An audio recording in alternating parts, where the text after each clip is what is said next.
দর্শক, দেশের সার্বিক পরিস্থিতি সম্পর্কে নিশ্চয়ই আমরা কম বেশি সবাই অবগত আছি। ভয়ঙ্কর এই পরিস্থিতিতে সেনা সদরে খুবই একটি গুরুত্বপূর্ণ বৈঠক হওয়ার কথা রয়েছে, যদিও আমি শুনেছি, এবং সেই বৈঠকে বিশেষ কঠিন কিছু সিদ্ধান্ত আসতে যাচ্ছে। কি সেই সব সিদ্ধান্ত? রোববার সারা দেশে সামাজিক যোগাযোগ মাধ্যম থেকে শুরু করে মানুষের মুখোমুখি একটি খবরের গুঞ্জন ছড়িয়ে পড়েছিল, বেশ ভাইরাল হয়ে উঠেছে খবরটি। সেটি হচ্ছে যে জরুরি অবস্থা জারি হতে যাচ্ছে। আমি যতটুকু আমার অবস্থান থেকে খোঁজখবর নেওয়ার চেষ্টা করেছি, তাতে এই মুহূর্তে আপাতত জরুরি অবস্থা ঘোষণা করা হচ্ছে না। তবে বেশ কিছু গুরুত্বপূর্ণ সিদ্ধান্ত আসতে পারে সেনা সদরে শীর্ষ সামরিক কর্মকর্তাদের সঙ্গে সেনা প্রধানের যে বৈঠকের কথা রয়েছে সেখান থেকে। এটি তো বাস্তবতা।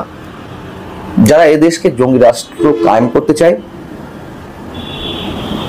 সেনাবাহিনীকে জনগণের মুখোমুখি দাঁড় করিয়ে দিতে তাদের যে নানান ধরনের প্ল্যানিং, তার কিছুটা হলেও সফল হয়েছে। সেনাবাহিনীকে সাধারণ মানুষের মুখোমুখি দাঁড় করানোর একটা অপচেষ্টার অংশ হিসেবে সেনাপ্রধানকে বিতর্কিত করে তোলা হয়েছে। হাসনাত আবদুল্লাহ, সার্জিস আলমদের সঙ্গে যেই কথাবার্তা বা ইনফরমাল মিটিং সেনাপ্রধান হয়েছে, সেই কথাগুলোকে ফুলিয়ে ফাঁপিয়ে নানানভাবে ছড়িয়ে দেওয়া হয়েছে, উত্তেজনার সৃষ্টি করা হয়েছে। আটলান্টিকের ওপাশ থেকে নানান ধরনের গায়েবী নির্দেশ আসছে। কথিত তৌহিদি জনতাকে সেনা সদর বা ক্যান্টনমেন্ট আক্রমণ করার জন্য উস্কানি দেওয়া হচ্ছে। তারা সফল নয়, বাট কিছুটা হলেও তারা উন্মাদনা সৃষ্টি করতে পেরেছে। এটা তো বাস্তবতা। দেখুন, এটা হয়তো সত্য যে দেশের দুটি স্পর্শকাতর ইনস্টিটিউশন সম্পর্কে আমরা খুবই একটা সেন্সিটিভিটির জায়গা থাকতাম। তাদের সম্বন্ধে আমরা সম্মানের সাথে বেশ গুরুত্বের সঙ্গে যে কোনো মন্তব্য করতে গেলে বেশ গুরুত্বের সঙ্গেই সেটি করতাম। কোনো খেরত মন্তব্য আমরা করতাম না। স্বাধীনতার সার্বভৌমত্বের প্রতি সেনাবাহিনী এবং দেশের সর্বোচ্চ আদালত সুপ্রিম কোর্ট, এই কাঠামোগুলো ভেঙে পড়লে দেশের অস্তিত্ব বলে কিছু থাকে না। সুপ্রিম কোর্ট অনেক আগেই শেষ করে দেওয়া হয়েছে। বিশেষ করে 5 আগস্টের পরে যেভাবে সুপ্রিম কোর্ট প্রাঙ্গণে গিয়ে মব তৈরি করে বিচারপতিদের অপসারণের যে দাবি দেওয়া জানানো হয়েছে, সেগুলো মানাও হয়েছে কোনো কোনো ক্ষেত্রে।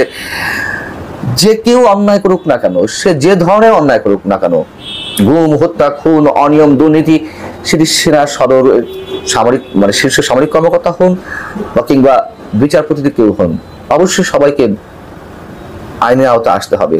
কিন্তু এভাবে নয়। দেশের সবকিছু ভেঙে পড়লে আমাদের অস্তিত্ব বলে কিছু থাকে না, এবং সেই অস্তিত্বটি বিলীন করতেই এটি বিশেষ অপশক্তি কাজ করে যাচ্ছে। সেনাপ্রধান গত 25 ফেব্রুয়ারি পিলখানা ট্রাজেডি দিবসে সতর্কতার সঙ্গে বেশ কিছু বক্তব্য দিয়েছিলেন, আপনাদের নিশ্চয় মনে আছে। সেখানে তিনি বলেছিলেন যে একটা কমন জিনিস আমি দেখতে পাচ্ছি সেনাবাহিনী বা সেনা প্রধানের প্রতি বিদ্বেষ কারো, কিন্তু কি কারণে আজ পর্যন্ত আমি এটি খুঁজে পাইনি। সেনাপ্রধানের বক্তব্য এটি। তিনি বলছেন যে আমরা হচ্ছে একমাত্র ফোর্স যেটা আপনাদের জন্য কাজ করে যাচ্ছি, দাঁড়িয়ে আছে প্ল্যাটফর্মে। Of course navy and air force, navy, air force, we all আমাদের সাহায্য করেন, আমাদের আক্রমণ করবেন না, আমাদের অনুপ্রাণিত করেন, আমাদের উপদেশ দেন, আমাদের প্রতি আক্রমণ করবেন না। বারবার তিনি এই শব্দগুলো উচ্চারণ করছেন। তিনি বলছেন যে উপদেশ দেন, আমরা অবশ্যই ভালো উপদেশ গ্রহণ করব, আমরা একসঙ্গে থাকতে চাই এবং দেশ ও জাতিকে এগিয়ে নিতে চাই। তিনি আরেকটা কথা বলেছিলেন, তিনি বলেছেন সতর্ক করে দিচ্ছি, পরে আপনারা আমাকে দোষারোপ করতে পারবেন না। উনি নানান পর্যায় থেকে সতর্ক করে দিয়েছিলেন। সেই জায়গা থেকে সময় এসেছে কঠিন সিদ্ধান্ত নেওয়ার, তার কারণ আমরা সতর্ক হতে পারিনি। অনেক বেশি খেলো করে ফেলা হচ্ছে সেনাবাহিনীকে, অনেক বেশি সাহস আমরা দেখিয়ে বিপ্লবী চেতনার বহিঃপ্রকাশ ঘটানোর চেষ্টা করছি। স্কুল পড়ুয়া ছেলে মেয়ে থেকে শুরু করে যার যেমন ইচ্ছে সেনাবাহিনীর সম্বন্ধে, সেনা প্রধান সম্পর্কে মন্তব্য করা হচ্ছে। হাসনাত না ওয়াকার, হাসনাত এই ধরনের ভয়ঙ্কর স্লোগান দেওয়া হচ্ছে। চিন্তা করা যেতে পারে হাসনাত আবদুল্লাহর সঙ্গে সেনা প্রধান জেনারেল ওয়াকারুজ্জামানের তুলনা করা হচ্ছে, ক্যাপ্টেন হাসনাত বলে তাকে সম্বোধন করা হচ্ছে, মানে সেনা প্রধানের জায়গায় তাকে বসে দেওয়া হচ্ছে। ফাজলামত একটা সীমা থাকে, সবকিছুর একটা লিমিট থাকে। সব ধরনের লিমিট আমরা ক্রস করে যাচ্ছি। এবং সেনাবাহিনী যদি প্রশ্ন করেন যে কেন সেনাবাহিনীকে গুরুত্বপূর্ণ সিদ্ধান্তে আসতে হবে, আমি অন্তত এই মুহূর্তে কঠিন কোনো সিদ্ধান্ত নেওয়ার পক্ষে। একজন নাগরিক হিসেবে দেশের স্বাধীনতার সার্বভৌমত্ব রক্ষার জায়গা থেকে যে আশঙ্কাগুলো আমাদের মধ্যে দানা বেঁধেছে, বদ্ধমূল ধারণার জন্ম দিয়েছে, সেই আশঙ্কা থেকেই আমি মনে করি সেনাবাহিনীকে তার যথাযথ রোল প্লে করতে হবে সমাজের স্বার্থে, মানুষের স্বার্থে, দেশের স্বার্থে। এবং সেনাপ্রধান 5 আগস্ট সেই কথাগুলো বলেছিলেন, তিনি দায়িত্ব কাঁধে তুলে নিয়েছিলেন, পরবর্তীতে তিনি সতর্ক করে দিয়েছেন। তার কোনো কথাতে আমরা আস্থা রাখছি না। এখন সেনাবাহিনী কি বিশেষ কারোর ভয়ে পিছু উঠবে, নাকি তাকে বিশেষ কারোর দালাল হিসেবে আমরা চিহ্নিত করব, সেই লজ্জায় সেই ভয়ে তারা চুপচাপ হাত পা গুটিয়ে বসে থাকবে? কোনোটাই নয়। আমরা চাই দেশের সাথে এই মুহূর্তে সময়ের প্রয়োজনে যা কিছু করার অবশ্যই করতে হবে। এখানে কোনো রাগ ঢাকের কিছু নেই। পুলিশের মনোবল ভেঙে তো দেওয়া হয়েছে, যেভাবে এক পুলিশ হত্যা করা হয়েছে, তাদের অস্ত্র করে নেওয়া হয়েছে। পুলিশের অনেক অপকর্ম ছিল, অনেক সদস্যের, অস্বীকার করি না, কিন্তু এই ইনস্টিটিউশনটাও একেবারে ভেঙে ফেলা হয়েছে। পুলিশের মনোবল এখনো পর্যন্ত চাঙা করা যায়নি। সেখানে সেনাবাহিনীর প্রতি, সেনার সদস্যদের প্রতি, সেনা প্রধানের প্রতি এইভাবে একের পর এক আক্রমণাত্মক বক্তব্য, ক্যান্টনমেন্ট গুড়িয়ে দেওয়া, ক্যান্টনমেন্ট শেষ করে দেওয়া, ক্যান্টনমেন্টে হামলা করার আহ্বান, এগুলোর মধ্যে কি প্রমাণিত হচ্ছে? এবং সেনা সদস্য হিসেবে যারা কাজ করছেন তাদের মনোবল এইভাবে কতক্ষণ টিকিয়ে রাখা যাবে?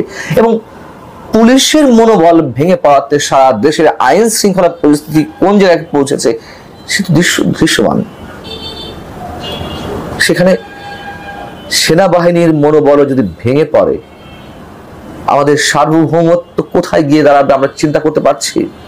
এবং যারা এইগুলো খুব প্ল্যান্ড ওয়েতে এগুলো করছেন,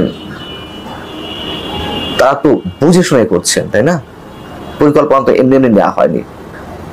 পুলিশ শেষ, আর বিচারাঙ্গন শেষ, এখন সেনাবাহিনীকে শেষ করতে পারলে মোটামুটি তাদের উদ্দেশ্য সফল হবে। যুক্তির খাতিরে, তর্কের খাতিরে যদি আবারও সেই প্রসঙ্গ নিয়ে এসেছে, সেনাবাহিনীকে বিতর্কিত করেছে কারা? হ্যাঁ, প্রতিটা সরকার কম বেশি করেছে, হয়তো আওয়ামী লীগ বেশি করেছে।